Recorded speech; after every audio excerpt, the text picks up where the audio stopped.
Hi, ഇന്നൊരു special അസംബ്ലിയാണ്. പേവിഷബാധയെപ്പറ്റിയും അതിന്റെ പ്രതിരോധത്തെപ്പറ്റിയും നമുക്ക് അറിവ് നൽകാനായി ഹെൽത്തിൽ നിന്ന് ഉദ്യോഗസ്ഥരെത്തിയിട്ടുണ്ട്. അതിന്റെ ദൃശ്യങ്ങളിലേക്ക്.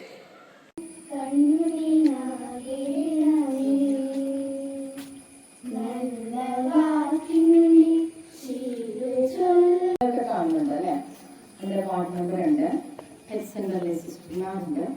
നിങ്ങളോട് വളരെ പ്രധാനപ്പെട്ട ഒരു കാര്യത്തെ കുറിച്ച് സംസാരിക്കാൻ വേണ്ടിയാണ് ഇന്ന് അവരവിടെ എത്തിയിരിക്കുന്നത്.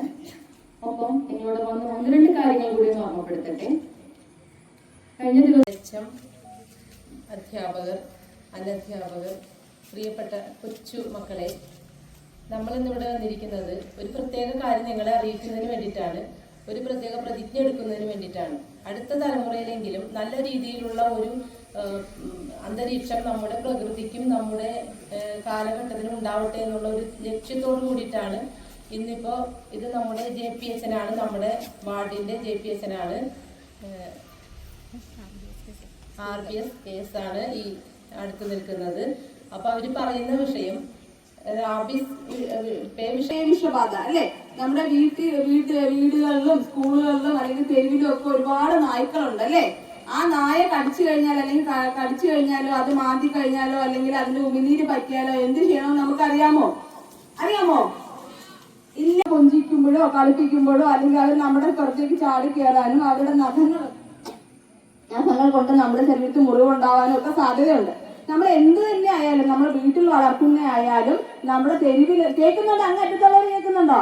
തെരുവിലുള്ള നായ്ക്കളായാലും അല്ലെങ്കിൽ നമ്മൾ ചുമ്മാ, നമുക്കൊരു സ്വഭാവം ഉണ്ട്, എന്താ, ചുമ്മാ ഒരു നായ കിടക്കണമെങ്കിൽ എന്ത് ചെയ്യും? ഒരു കല്ലെടുത്തെറിഞ്ഞ് അതിനെ ഒന്ന് നോവിക്കും, അല്ലെങ്കിൽ പോയി ചവിട്ട് കൊടുക്കും, അല്ലെങ്കിൽ അതിന്റെ വാലിൽ പിടിച്ചൊരു ഒന്ന് വലിക്കും അല്ലേ.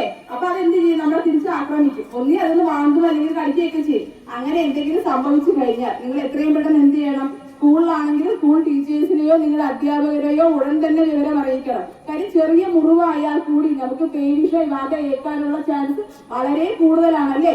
അപ്പൊ എന്ത് ചെയ്യണം? നമുക്ക് മുറിവുണ്ടായി കഴിഞ്ഞാൽ ആ മുറിവ് സോപ്പും വെള്ളവും പൈപ്പ് വെള്ളത്തിൽ തന്നെ പൈപ്പ് തുറന്ന് ആ ഒഴുകുന്ന വെള്ളത്തിൽ തന്നെ സോപ്പ് ഉപയോഗിച്ച് 15 മിനിറ്റ് നന്നായിട്ട് കഴുകി കളയണം.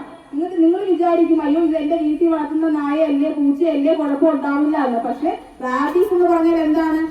അതിന് കൃത്യമായ സമയത്ത് കൃത്യമായ ഡോസിൽ ഡോക്ടർ പറയുന്ന വാക്സിൻസ് എടുത്തില്ല എങ്കിൽ 100% നമുക്ക് മരണം സംഭവിക്കാം. നമ്മൾ കണ്ടിട്ടില്ല TV-യിലൊക്കെ ഇളകി കഴിഞ്ഞാൽ നമ്മുടെ സെല്ലിൽ അടച്ച് മരണം സംഭവിക്കും. നമ്മൾ പല വാർത്തകൾ കേൾക്കാറുണ്ട്, TV-യിൽ കണ്ടിട്ടുണ്ട്. ഇടയ്ക്ക് കഴിഞ്ഞ വർഷം ഒരു കുട്ടി മരിച്ചിട്ടുണ്ട് ഇല്ലേ. അപ്പൊ നായ്ക്കളുമായിട്ടോ അല്ലെങ്കിൽ നമ്മുടെ വളർത്തുമൃഗങ്ങളുമായിട്ടോ സമ്പർക്കം ഉണ്ടാവുമ്പോൾ എന്തെങ്കിലും മുറിവ് ഉണ്ടായി കഴിഞ്ഞാൽ അല്ലെങ്കിൽ നമ്മുടെ മുറിവിൽ അതിന്റെ ഉമിനീര് പറ്റി കഴിഞ്ഞാൽ എത്രയും പെട്ടെന്ന് വാഷ് ചെയ്യുകയും അതിനോട് ഈ സോപ്പ് വെള്ളം ഉപയോഗിച്ച്